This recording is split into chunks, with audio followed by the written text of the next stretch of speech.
నమస్తే, welcome to Reflection News. నేను మీ జర్నలిస్ట్ సిద్ధు.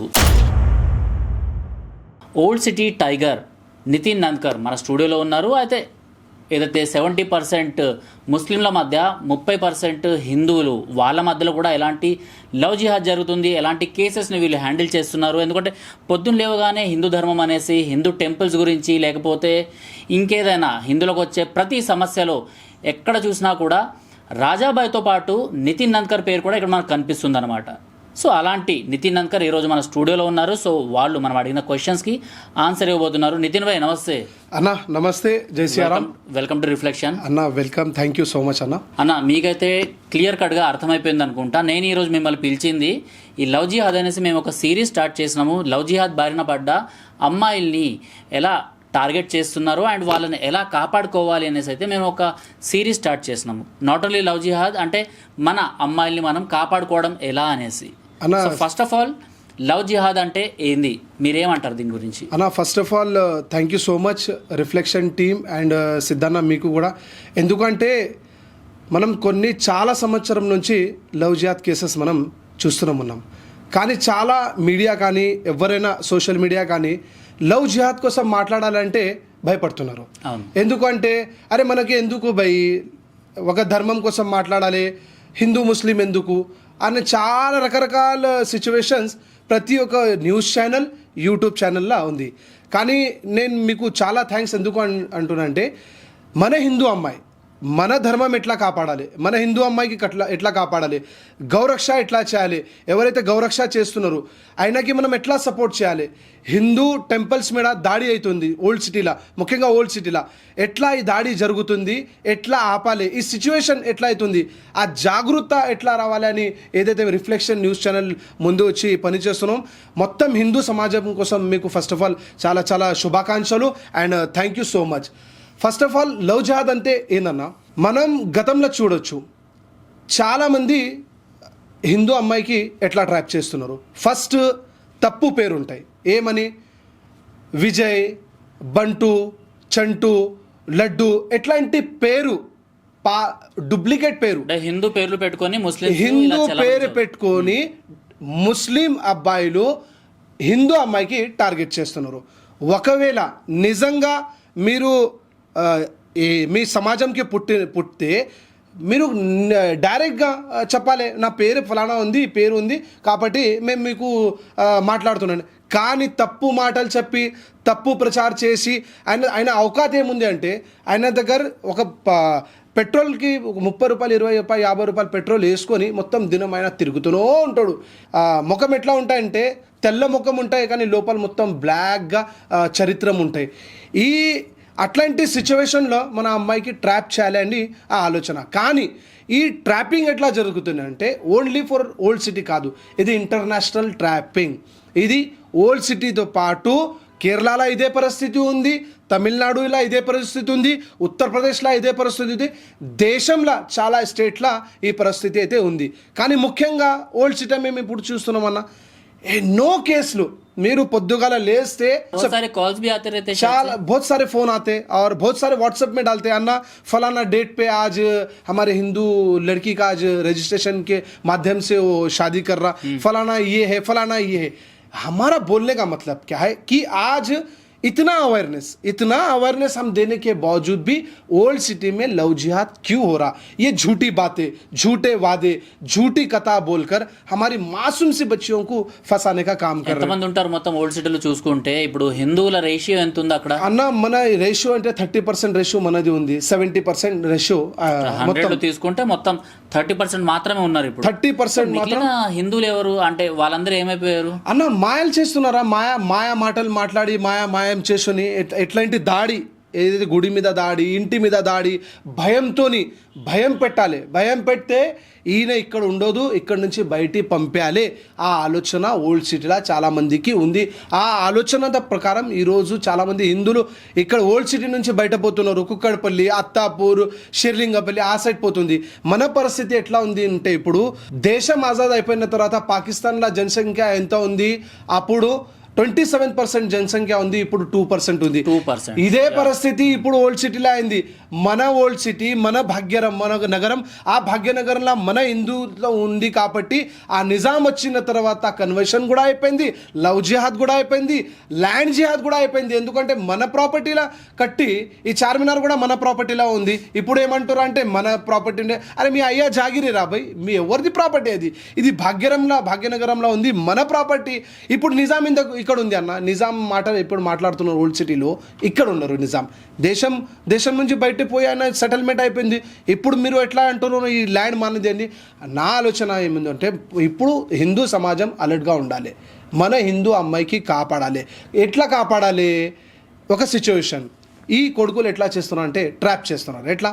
ఒక ఫస్ట్ నెంబర్ తీసుకుంటున్నారు, నెంబర్ తీసుకున్న తర్వాత ఇంటికి పోతున్నారు, ఇంటికి పోయిన తర్వాత బయట ఉండి ఫోన్ చేస్తున్నారు, అమ్మాయికి భయపెడుతున్నారు, మేము మీ ఇంటికి వచ్చినాం, మీరు ఒకవేళ నాతో మాట్లాడలేదు అనుకో, రేపు నువ్వు నాకు కలవలేదు అనుకో, డెఫినెట్లీ నేను ఇంటికి వచ్చి నీ మా ఫ్యామిలీకి చెప్తా, నీ ఫ్రెండ్స్కి చెప్తా అని అమ్మాయికి భయపెడుతున్నారు. 100% నిజంగా ఉంది. మేము చాలా కేసులో మేము కూడా చూసినాం. ఆ చూసిన ప్రకారం కూడా ఇప్పుడు ఈరోజు మాట్లాడుతున్నాం అన్న.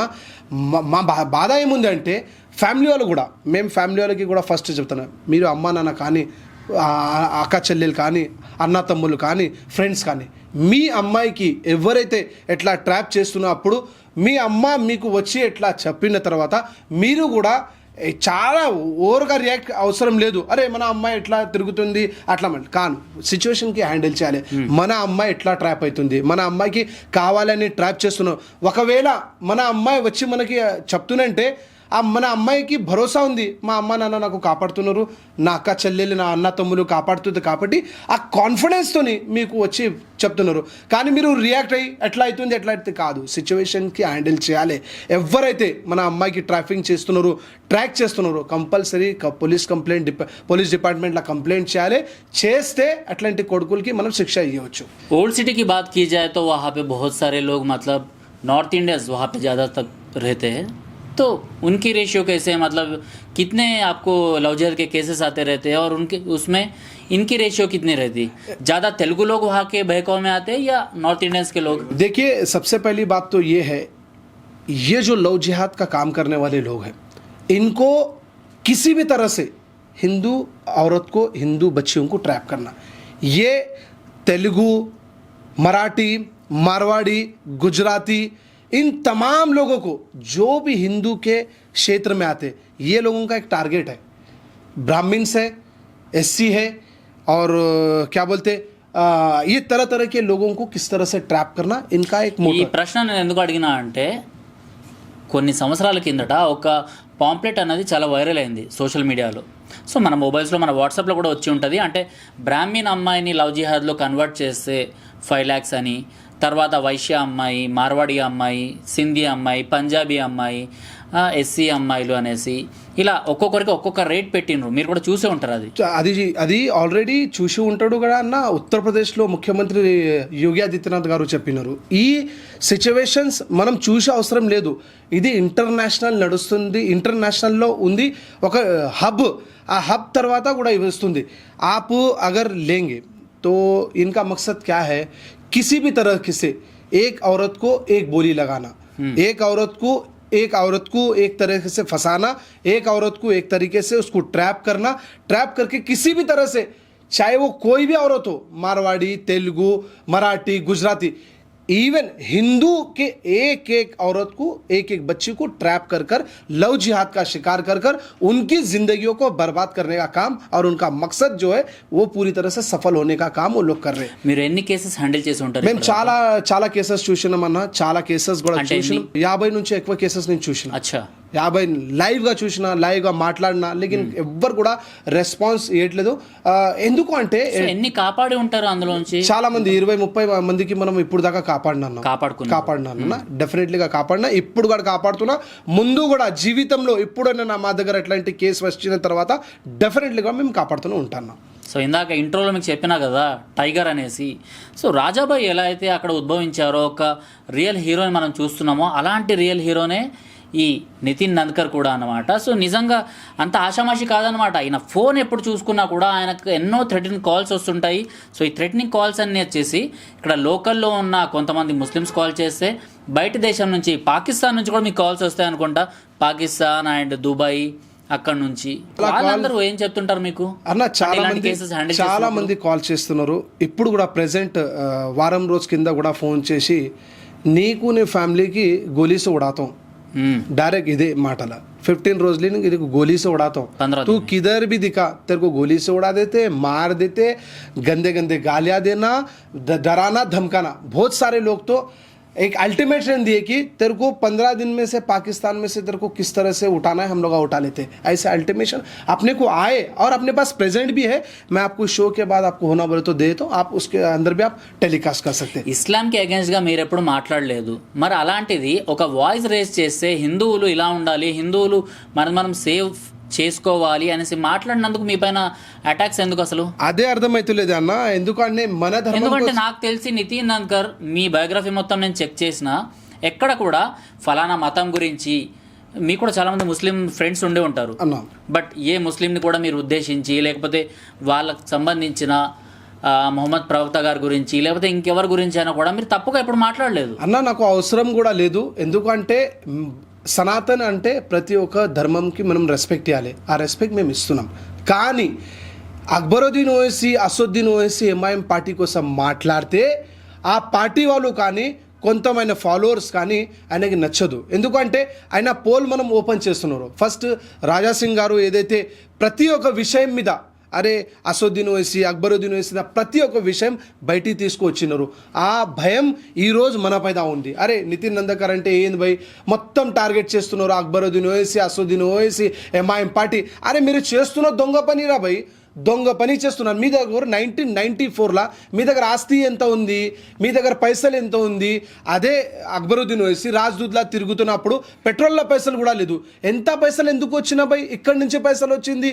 ఆ డెక్కన్ కాలేజ్ ఎక్కడి నుంచి వచ్చింది? ఎంతో పైసలు. ఎంత మీరు అదే అక్బరుద్దీన్ ఓవైసీకి చూసారు. మహంగే మహంగే గాడియా పైన చలాయా, మహంగే మహంగే వాచా పైన, మహంగే మహంగే కపడే పైన, ఇది మహంగే మహంగే అదే, మహంగే మహంగే అదే. దుబాయ్లో చాలా ప్రాపర్టీస్ అనేది ఉంది అన్న. ఇక్కడ నుంచి వచ్చింది అది అన్ని పైసలు. ఆ పైసల కోసం మాట్లాడితే, ఆ డెవలప్ కోసం మాట్లాడితే ఆయనకి తప్పు జరుగుతుంది.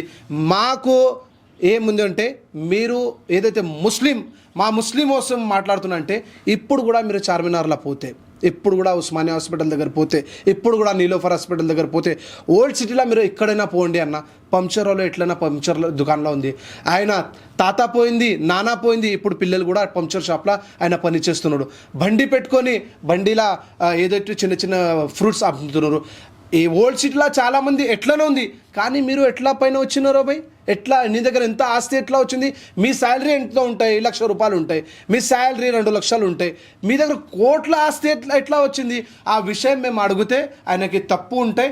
ఆ ప్రకారం కాల్ చేసి ఏదైనా భయం పెట్టాలి అని ఆలోచనతోనే ఫోన్ చేస్తూనే ఉంటాయి. కొన్ని వీడియోస్ చూసుకున్నట్టయితే ఇటీవల ఓల్డ్ సిటీలో కొన్ని కాలేజెస్లో కూడా హిజాబ్ని వేసి అమ్మాయిలు సాఫ్ట్గా ఈ లవ్ జిహాద్లో దింపుతున్నారు అండ్ ఇలాంటి జిహాద్లు ఇవన్నీ చేస్తున్నారు అనేసి. అంటే హిందూ అమ్మాయిలకి ఈ హిజాబ్ కట్టే వీడియోస్ ఇవన్నీ వైరల్ అవుతున్నాయి కదా, దాని గురించి ఏమైనా చెప్పాలనుకుంటున్నారా మీరు? ఫస్ట్ ఆఫ్ ఆల్ ఏముంది అంటే అన్న, పోలీస్ డిపార్ట్మెంట్ కానీ గవర్నమెంట్ కానీ మనం చాలామంది గుడికి టార్గెట్ చేస్తున్నారు. బండ్లాగూడలో ఎంఐఎం కార్పొరేటర్ ఉండి, ఎంఐఎం కార్పొరేటర్ ఆయన నాలెడ్జబుల్ పర్సన్ ఉంది కాబట్టి ఆయన కార్పొరేటర్ ఉండును. చాలామంది ఆ గుడిలో పోయి దర్శనం చేసినారు. మళ్ళీ బండ్లాగూడ తర్వాత చింగిచర్ల కేసు అయిపోయింది. ఇప్పుడు ముత్యాలమాతో టెంపుల్లో అయిపోయింది. నిన్న మళ్ళీ ఇది శంషాబాద్లో అయింది. గవర్నమెంట్ కానీ పోలీస్ డిపార్ట్మెంట్ ఉప్పుగూడ విషయంలో కానీ నేను మొత్తం అక్కడ ఉన్నా. గవర్నమెంట్ ఆఫీషియల్స్ కానీ ఇంకా పోలీస్ డిపార్ట్మెంట్ వాళ్ళు ఏమంటారు అంటే, ఆ గుడిలో పోయిన తర్వాత గాంజా వాళ్ళు అంటున్నారు, గాంజా అని డిక్లేర్ చేస్తున్నారు, లేదంటే పిచ్చోలు అనుకుంటున్నారు, లేదంటే మెంటల్ అంటారు. ఓకే బై, అది మెంటల్, పిచ్చోలు లేదంటే గాంజా వాళ్ళు గుడికి వచ్చి లోపల గుసాంచిపోయి దాడి చేస్తున్నారు, మొత్తం టెంపుల్కి డ్యామేజ్ చేస్తున్నారు. ఆయన పిచ్చోలు మెంటలు. కానీ ఒక ఎడ్యుకేషన్ సిస్టంలో ఒక తపస్య కాలేజ్లో ఎడ్యుకేషన్ సిస్టంలో ఒక హిందూ అమ్మాయికి హిజాబ్ పెట్టుకొని ఒక ట్రైనింగ్ ఇస్తుంది. మీరు ఎట్లా హిజాబ్ పెట్టాలి, ఎట్లా హిజాబ్ పెడితే చాలా మంచిగా ఉంటాయని మీరు చెప్తున్నారు. ఇప్పుడు గవర్నమెంట్ కానీ ఆఫీషియల్స్ కానీ ఏమంటారు భయ్, ఆ అమ్మాయి పిచ్చోలు, ఇప్పుడు ఆ అమ్మాయి పిచ్చలు ఉన్నారు. మన జవాబు ఇవ్వాలి భయ్, జవాబు ఎవరు ఇవ్వట్లేదు అన్న. सीधे सीधे एक ही सवाल है ना, आप कॉलेज में हिजाब पहना के पागल कर रहे, मंदिरों में घुसकर हमारे सनातन धर्म को नष्ट कर रहे, और हम कुछ बोले तो आपको क्या बोल रहे, पागल है, मेंटल है, गांजेबाज है बोल रहे. यही एजुकेशन सिस्टम में पढ़े लिखे लोग एक हिंदू लड़की को हिजाब पहना के पागल और कन्वर्ट करने की कोशिश कर रहे. इसका सीधे सीधे क्या मकसद जा रहा ప్రాబ్లం है? ఏంది? ఒక హిందూ అమ్మాయి హిజాబ్ కట్టుకుంటే ప్రాబ్లం ఏంది? ప్రాబ్లం లేదంటే ఒక ముస్లిం అమ్మాయి కూడా మంత్రాలు అట్టాలి, బట్టు పెట్టుకోవాలి, లేదంటే గుడికి మాతోని రావాలి, మా అమ్మాయితోని గుడికి వచ్చి మంత్రాలు జాప్ చేయాలి, మన మంత్రాల కోసం మాట్లాడతాడు. ఆ ధైర్యం రాదు, ఆ ధైర్యం అస్సలు రాదు, చెప్పనికి కూడా చేత కూడా ఉండదు. ఎట్లా ఖాళీ మీరు ఒక్క అమ్మాయి కూడా చూపెట్టు అన్న, ఒక్క అమ్మాయి కూడా గుడిలో వచ్చి బట్టు పెట్టినని, ఒక్క అమ్మాయి కూడా చెప్పు మంత్రాలు వస్తాయని, ఒక్క అమ్మ కూడా చెప్పన్న మన ఫెస్టివల్లా తిరిగి మన ఏదైనా చేస్తేనే ఎవ్వరు కూడా రాదు, ఎవ్వరు కూడా చేయడు. కానీ మన అమ్మాయికి ఎట్లా ట్రాప్ చేయాలి అనే ఆలోచన అయితే కంపల్సరీ ఉంది అన్న. వ్యాలిడ్ ఆన్సర్ ఇచ్చారు మీరు నిజంగానే. ఎందుకంటే గంగా జమున తేజీబ్ అనేసి ఒకటి ఓల్డ్ సిటీలో ఉంటుంది, లేకపోతే ఆల్ ఓవర్ హైదరాబాద్లో ఉంటుంది అనేసి చెప్పుకొని వస్తారు. అలాంటప్పుడు నువ్వు ఒక హిజాబ్ తొడిగిస్తున్నప్పుడు అలాంటి ఏదైతే ఇస్లాంకి సంబంధించిన హిజాబ్ని ఒక హిందూ అమ్మాయికి ఇస్తున్నప్పుడు హిందూ అమ్మాయిలు కూడా వాళ్ళకి సంబంధించిన ధర్మం గురించి ఇటు బొట్టు పెట్టాలి, లేకపోతే ఇంకేదైనా గాజులు అలాంటివి ఇవ్వాలి అనేసి మీరు అంటున్నారు. నిజంగా ఆన్సర్ అయితే వ్యాలిడ్గానే ఉంది. సో ఇలాంటి కేసెస్ డైలీ వస్తున్నాయి మీకు. ఇప్పుడు ఏవైతే కేసెస్ హ్యాండిల్ చేశాను కదా, అందులో మీకు అతి కష్టమైన కేస్ ఏదనిపించింది మీకు? అంటే ఇది హార్డ్గా ఉంది, దీన్ని నేను సాల్వ్ చేయలేను, ఈ అమ్మాయి ఇంకా మారదు అనిపించిన కేసు ఏంటి? కష్టం ఎట్లా ఉంది అంటే, అమ్మాయి ఎట్లా ట్రాప్ అయిపోతారంటే, మాట్లాడాలంటే ఆయనకి మీరు పోతారన్న, అమ్మ నాన్న పోతారు పోలీస్ స్టేషన్కి, అమ్మ అక్క చెల్లె ఏమైంది చెప్పు, ఎందుకు నువ్వు ఆ అబ్బాయితోని ప్రేమం చేస్తున్నారు, ఎందుకు పెళ్లి చేస్తున్నట్టే మాట్లాడే పరిస్థితి ఉండదు అన్న. నాకు మాట్లాడే మీకు హక్కు లేదు అంటాడు. క్వశ్చన్ కాదు, మీరు మా అమ్మ నాన్న కానీ మీరు మాకు మాట్లాడవద్దు, థర్డ్ పర్సన్స్ కూడా కాదు, మీరు నాకు ఎవరు తెలియదు. హాల్యూసినేషన్ ఎట్లా వస్తుంది అసలు? అదే ఆ హాల్యూసినేషన్ ఎట్లా అంటే మొత్తం డైవర్ట్ చేసుకొని, మొత్తం ఆయన మైండ్కి కొలాబరేషన్ చేసుకొని, ఆయన జీవితంలో ఒక లక్ష్యం అన్న, నేను ఎవరైతే నాకు కన్వర్ట్ చేస్తున్నారో, ఎవరైతే నాకు పెళ్లి చేస్తున్నారో, ఎవరైతే ముస్లిం వాళ్ళు వచ్చి నాకు చేస్తున్నారో ఆయనే కరెక్ట్. నాకు చిన్నప్పటి నుంచి పెద్ద చేసిన అమ్మ నాన్నతోని సంబంధం లేదు, ఆ అక్క చెల్లెలతోని నాకు సంబంధం లేదు, నాకు ఫ్రెండ్స్తోని సంబంధం లేదు, నాకు రిలేషన్తోని సంబంధం లేదు, ఎవరితోని నాకు సంబంధం లేదు. అట్లాంటి మెంటాలిటీ ఎట్లా తీసుకువస్తున్నప్పుడు మేము కూడా అప్పుడు మాట్లాడడానికి పోతే ఏమమ్మా ఏమైంది ఏమంటే ఆ పరిస్థితిలో నువ్వెవరు మీరు ఎవరు అని మాట్లాడితే పరిస్థితి కూడా ఉంది. అట్లాంటి సమయంలో ఆ సిచ్యువేషన్లో ఎట్లా డైవర్ట్ చేయాలి అంటే చాలా కష్టమవుతుంది అన్న. మేము అదే అనుకుంటున్నాం. మనం ఇప్పుడు కూడా కాపాడలేదనుకో మన అమ్మాయికి, ఇప్పుడు కూడా మనం జాగ్రత్త కూడా కాలేదనుకో, మన హిందూ అమ్మాయికి కూడా ఒక రిక్వెస్ట్ చేస్తున్నాం. మీరు ఎంత సోషల్ మీడియా కానీ న్యూస్ ఛానల్స్ కానీ అందరికీ మేము రిక్వెస్ట్ చేస్తున్నాం, అరే ఎట్లాంటి సమాజం మీకు టార్గెట్ చేస్తున్నారు, ఎట్లాంటి మీకు డైవర్ట్ చేయడానికి వస్తున్నారు, మీరు అలర్ట్ ఉండాలి అన్న. నాకు అర్థమైతే లేదన్న, మీరు ఎంత చదువుకున్న తర్వాత కూడా, ఎంత సినిమా చూసిన తర్వాత, ఎంత ప్రపంచంలో ఉంది ప్రతి ఈరోజు ఔరత్ అంటే ఆద్మీకే బరాబర్ హే. ఎంత మీరు వచ్చిన తర్వాత కూడా ఎట్లా మాయమవుతున్నా భయ్, ఎట్లా మాయం. నేను కూడా ఏమంటున్నానంటే, మీరు డెఫినెట్లీగా ఛత్రపతి శివాజీ మహారాజ్ కానీ, మహారాణా ప్రతాప్ కానీ, ఝాన్సీ రాణి కానీ, రాణి రుద్రమ్మాదేవి కానీ, ఎట్లాంటి హిస్టరీ కంపల్సరీ హిందూ అమ్మాయి చూడాలి. అట్లాంటి చూస్తే ఎట్లాంటి రాక్షసుకి మీరు ఫైట్ చేస్తారని నాకు ఒక నమ్మకం ఉంది అన్న. బుర్కా ధరించిన అమ్మాయి ఒక హిందూ అబ్బాయి కలిసి, వాళ్ళు హైదరాబాద్కి కొత్తగా వచ్చినా సరే, వాళ్ళు హైదరాబాద్కి న్యూ అయినా సరే, చలో చార్మినార్ చూసి వద్దాం అనుకుంటే, బుర్ఖాలో అండ్ ఒక హిందూ అబ్బాయి చేతికి కంకణం కట్టుకొని అక్కడికి వెళ్ళి రిటర్న్ సేఫ్గా రాలేరు అనేసి అయితే ఒక నానుడి ఉంది. అంటే అది నిజమే అంటారా? వాళ్ళకైనా అటాక్స్ జరుగుతాయండి? చాలా మంచి క్వశ్చన్ చెప్పినారన్న. ఈ పోరాటం కోసం నేను గతంలో 5-6 సంవత్సరం నుంచి పోరాడుతూనే ఉన్నా. గోల్కొండలో ఒక కేసు జరిగింది. అప్పుడు ఒక హిందూ అబ్బాయి ముస్లిం అమ్మాయికి తీసుకోపోతున్నారు ఒక ఆఫీస్ ఇష్యూ అక్కడ గచ్చిబౌలిలో మొత్తం సాఫ్ట్వేర్ కంపెనీ వస్తుంది ఏమిదో కొంత ఓల్డ్ సిటీ పోరాడు అక్కడ పోయి చూసుకొని ఆ హిందూ అబ్బాయికి ఎట్లా కొట్టిన అంటే ఆ మొత్తం రక్తం అయిపోయింది గలీజ్ మాటలు గలీజ్ చాతలు అక్కడి నుంచి ఆ ముస్లిం అమ్మాయి కూడా ఆ దండం పెట్టుకొని భయంతో అక్కడి నుంచి పారిపోయింది ఆ హిందూ అబ్బాయి కూడా పోయింది కానీ తర్వాత ఏం జరిగింది అంటే ఎవ్వరికీ తెలియదు అదే విషయంలో అప్పుడు నేను ఇమ్మీడియట్గా రియాక్ట్ అయ్యి ఆ వీడియో సోషల్ మీడియాలో చూసిన తర్వాత సిపి గారికి ఒక లెటర్ ఇచ్చిన తర్వాత అన్న సిటీలో ఎట్లా జరుగుతుంది గతంలో గోల్కొండలో అట్లా మంది కొట్టినారంటే 5 మందికి ఇమీడియట్గా రిమైండ్ కూడా అయిపోయింది ఆ ఫస్ట్ నాకు చార్మినార్ దగ్గర లేటెస్ట్గా అనుకుంటా చార్మినార్ దగ్గర ఒక హిందూ అబ్బాయి అండ్ ముస్లిం అమ్మాయి పెళ్లి చేసుకున్న తర్వాత వాళ్ళ చిన్న బాబుని తీసుకుని వచ్చి చార్మినార్ని చూస్తున్నప్పుడు వాళ్ళపైన కూడా అటాక్ అయిందనమాట. అందులో ఒక బాబు కూడా దెబ్బ తగులుతుంది అండ్ పోలీసులు కూడా రెస్పాండ్ అయ్యి వాళ్ళని పట్టుకోవడం జరిగింది. కాంగ్రెస్ గవర్నమెంటే సరే చేసిండ్రు, రెస్పాండ్ అయ్యారు, వాళ్ళని పట్టుకోవడం జరిగింది. నిజంగా ఎందుకు ఈ మత పిచ్చి అన్నది ఎందుకు పెరుగుతుంది అన్న? మత పిచ్చి కాదు అన్న, ఆయనకి ఏముంది అంటే మన మతం దగ్గర ఎవరు రావద్దు, మనం ఎవరైనా మతం దగ్గర పోవచ్చు, మనం ఏదైనా చేయవచ్చు, మాకు హక్కు ఉంది, నాకు బుక్లా ఉంది, అన్ని మాటలు మాట్లాడుతున్నాం. కానీ మా మతం దగ్గర ఎవ్వరు రావద్దు, మా సిస్టర్స్ దగ్గర ఎవరు రావద్దు, మా కోసం ఎవరు మాట్లాడద్దు ఆ ఆలోచనతను ఉంది. నేను చాలా కేసెస్ చూసిన అన్న సిటీలో, సోషల్ మీడియాలో మీరు ఇప్తే అట్లా చాలా కేసెస్ వస్తాయి. ఏం ప్రాబ్లం బై? ఒక హిందూ అబ్బాయి ముస్లిం అమ్మాయితోని ఆఫీస్ ప్రపోజ్కి కూడా పోవచ్చు, లేదంటే బిజినెస్ ప్రపోజ్ కూడా పోవచ్చు, లేదంటే కాలేజ్ ప్రపోజ్ కూడా పోవచ్చు. ఎందుకు ఆయన ఆపిన తర్వాత హిందూ అబ్బాయికి ఎందుకు కొడుతున్నారు? అదేవిధంగా మేము ముస్లిం వాళ్ళు హిందూ అమ్మాయికి తీసుకోపోతున్నారు, ఎందుకు కొట్టట్లేదు బై? ఎందుకు చెప్పట్లేదు? ఎందుకు క్వశ్చన్ చేయట్లేదు? ఎందుకు నీకు తిట్టలేదు? ఎందుకు మీకు ఆపి అడగట్లేదు? నువ్వు హిందూ అమ్మాయికి ముస్లిం ఉండే ఎందుకు తీసుకోపోతున్నాను ఎందుకు ఆపట్లేదు? మా దగ్గర సిస్టమ్ ఉంది, కాన్స్టిట్యూషన్ ఉంది, లా అండ్ ఆర్డర్ ఉంది, కాబట్టి మేము చేస్తున్నాం. ఆ భయం హిందువులకి ఉంది కానీ మైనారిటీస్కి లేదా? సిస్టమ్ లా అండ్ ఆర్డర్ కేవలం హిందువులకేనా? మేము అదే అంటున్నా. ఆ law and order system constitution only for Hindu కోసం అయిపోయింది, వేరే మతాల కోసం ఏం లేదు. మొత్తం మీరు ఏదో వచ్చి చేయవచ్చు.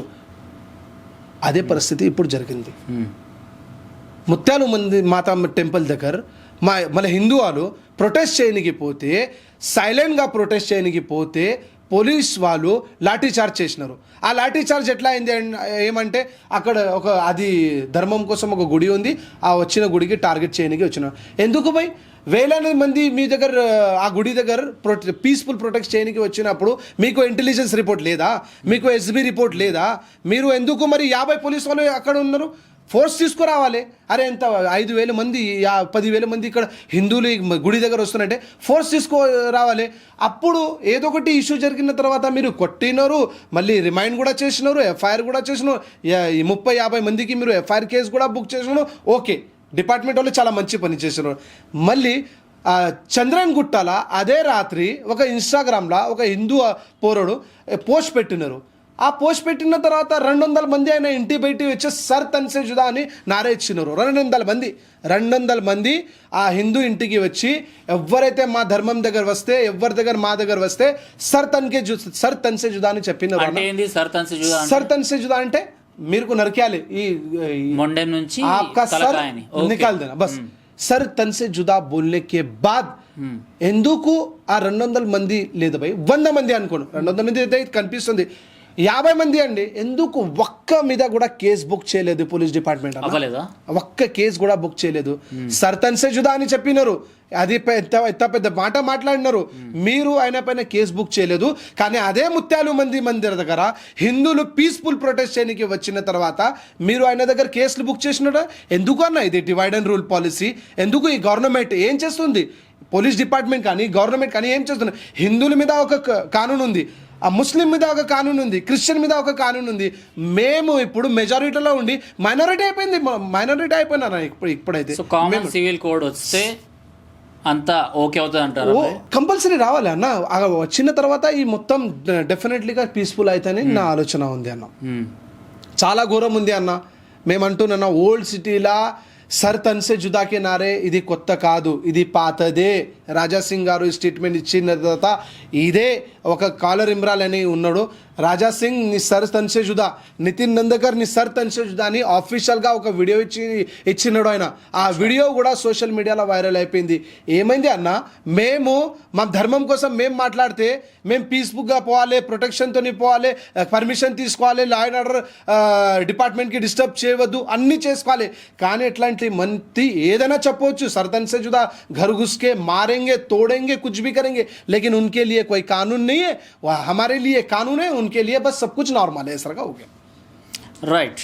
సో ఇప్పుడు ఓల్డ్ సిటీలో తీసుకున్నా కూడా ఓవైసీకి సంబంధించిన నేను చిన్నప్పుడు ఉన్న ఒక వీడియో, న్యూస్లో చూసిన ఒక వీడియో గురించి నేను మాట్లాడతా. ఒక హిందూ అమ్మాయిని మతం మార్పిచ్చి ఇస్లాంలో కన్వర్ట్ చేసిన తర్వాత ఓవైసీకి సంబంధించిన కొంతమంది లాయర్స్, ఓవైసీకి సంబంధించిన కొంతమంది ఆర్మీ ఆ అమ్మాయిని హైకోర్టుకి తీసుకొచ్చి సేఫ్గా ఈ అమ్మాయి మతం మారిపోయింది, ఇంకా మీరెవరు రావద్దు, అసలు టచ్ చేయొద్దు అనేసి ఓవైసీ సైడ్ నుంచి ఇలాంటివన్నీ జరిగాయి. అండ్ వాళ్ళ నికా కూడా అయిపోయింది అని చెప్పేశారు. హైకోర్టులో ఇవన్నీ ఫాస్ట్ ఫార్వర్డ్గా, అంటే ఇవన్నీ కేసులు అన్నవి అయిపోయింది, ఈ కేసు అన్నది అయిపోయింది. అలాంటిదే ఒక హిందూ అమ్మాయి, ఒక హిందూ అబ్బాయి ఒక ముస్లిం అమ్మాయిని, అదే ఓల్డ్ సిటీకి సంబంధించిన ముస్లిం అమ్మాయిని తీసుకొని వస్తే ఇదే ఓవైసీ సపోర్ట్ చేస్తాడా? ఇది ఒక ఆర్గనైజేషన్స్లో ఇంపార్టెంట్ పిల్లర్స్ ఏముంది ఓల్డ్ సిటీలో? MIM party. ఆ ఎంఐఎం పార్టీలో ఎవరు ఇంపార్టెంట్? అసదుద్దీన్ ఓవైసీ, అక్బరుద్దీన్ ఓవైసీ. ఓల్డ్ సిటీలో ఏదైతే జరిగిన తర్వాత కంపల్సరీ ఎవరు రియాక్ట్ అవుతున్నారు? ఈ ఫ్యామిలీ రియాక్ట్ అవుతుంది. మేమేమంటున్నా అంటే మీరు ప్రొటెక్షన్ ఇచ్చి చేస్తున్నారు, కానీ ఇదే మన హిందూ అమ్మాయికి లవ్ జిహాద్ చేస్తున్నప్పుడు ఎందుకు అసదుద్దీన్ ఓవైసీ, అక్బరుద్దీన్ ఓవైసీ మాట్లాడలేదు? ఎందుకు మీ నిజంగా आपके ज़बान को सांप काटा है या आपके आंखों में मट्टी गिरी है, क्या हुआ? आज सिर्फ एक केस नहीं है.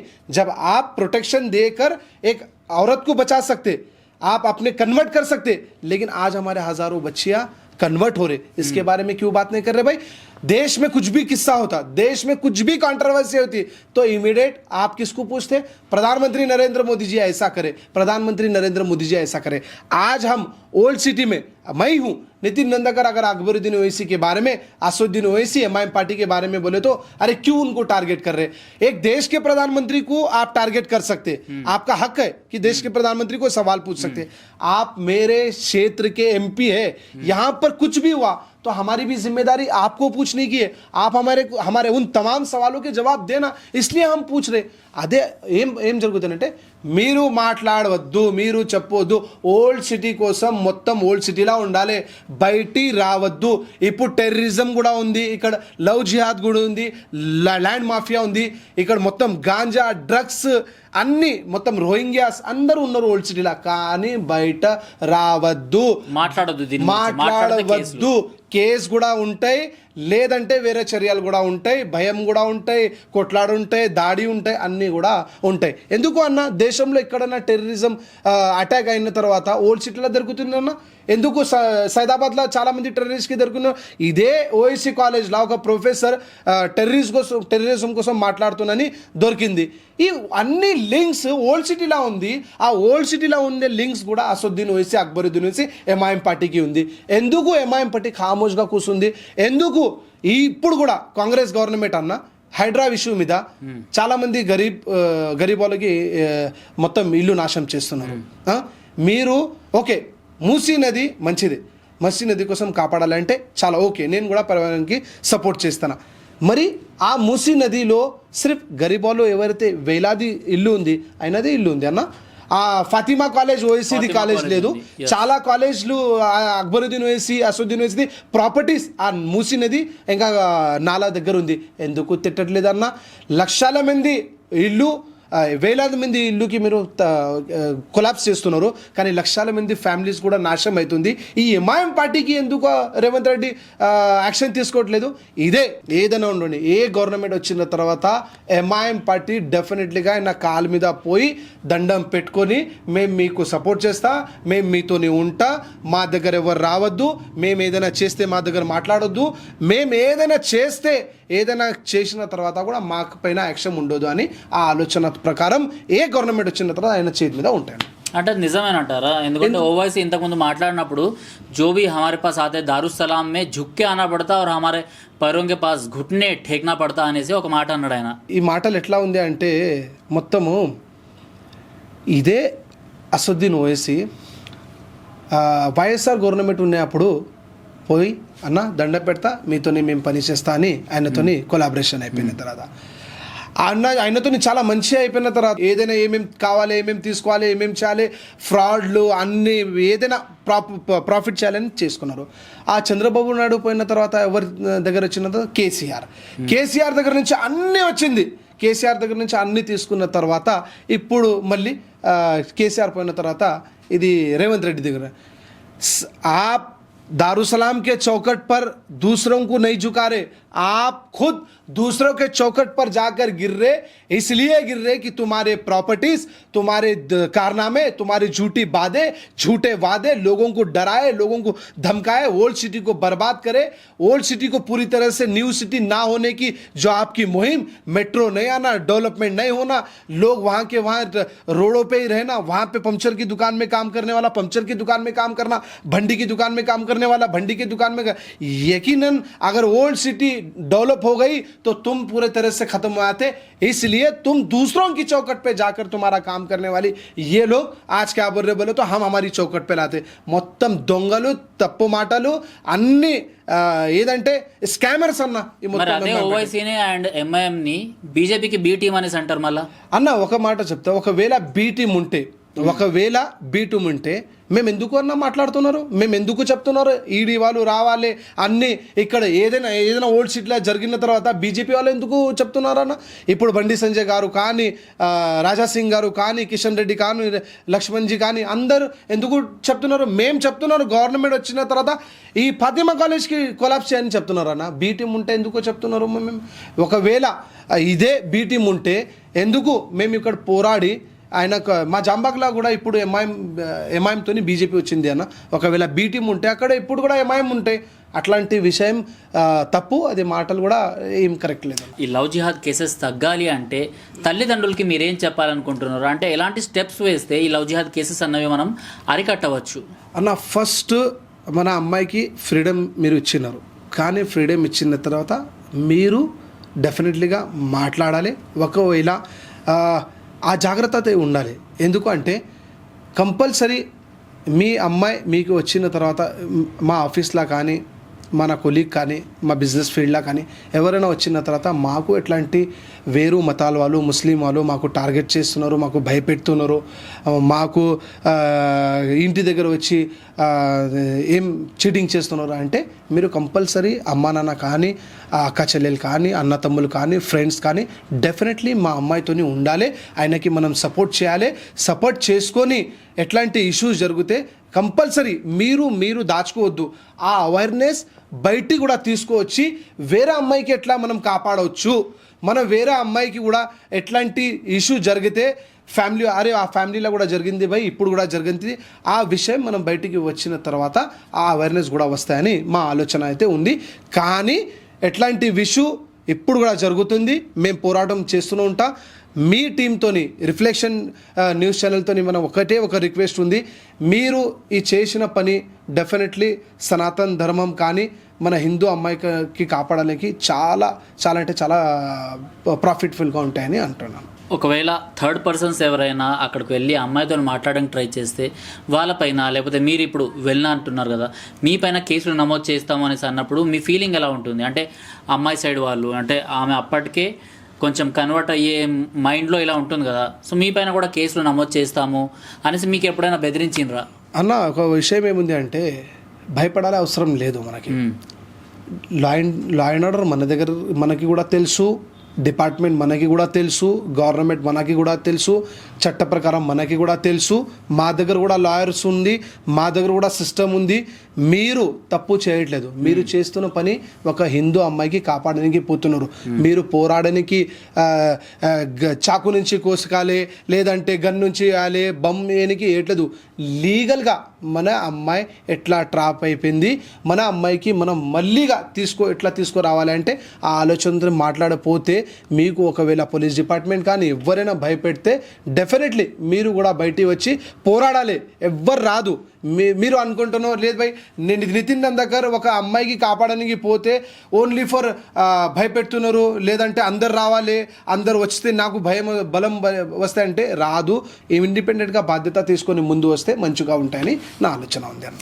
రైట్, ఇది నితిన్ నందకర్తో ఏదైతే ఓల్డ్ సిటీలో జరుగుతున్న లవ్ జిహాద్ కేసెస్ గురించి అండ్ కాలేజెస్లో ఎలా అయితే హిజాబ్ని కట్టించి మెల్లిమెల్లిగా సాఫ్ట్ జిహాద్లో వీళ్ళని దించుతున్నారు, అమ్మాయిలు దించుతున్నారు. సో ఆయన కూడా ఓల్డ్ సిటీకి సంబంధించిన చాలా విషయాల్ని మనతో పాటు షేర్ చేసుకున్నారు. నిజంగా ఎంఐఎం లాంటి పార్టీస్ ఉండడం వల్లనే అక్కడ మత సంబంధించిన ఏవైనా గొడవలు ఇవన్నీ రేకెత్తించడంలో ఎంఐఎం లాంటి పార్టీలే అక్కడ ముందు వరుసలో ఉన్నాయి అనేసి అయితే ఆయన చెప్పుకొస్తున్నారు. సో ఇలాంటి సిరీస్లో అయితే మనం ఇంకా ఇలాంటి హీరోస్తో మనం మాట్లాడుతూనే ఉంటాం. హీరోస్ కాదు, ఇది నిజంగా టైగర్ అనుకోవచ్చు మనము ఓల్డ్ సిటీకి సంబంధించిన. అండ్ బాధితులు ఎవరు ఉన్నా కూడా ముందుకు రావచ్చు. మీరు మా పాడ్కాస్ట్లోకి వచ్చి మాట్లాడాలనుకుంటే రిఫ్లెక్షన్ ద్వారా మీరు ఆల్వేస్ వెల్కమ్. ఇక్కడికి వచ్చి మీకు సంబంధించిన బాధలు అండ్ మీలాగా ఎవరు మోసపోకుండా సో వాళ్ళకి ఏదైనా జాగ్రత్తలు కావాలి అంటే మీరు కూడా చెప్పవచ్చు.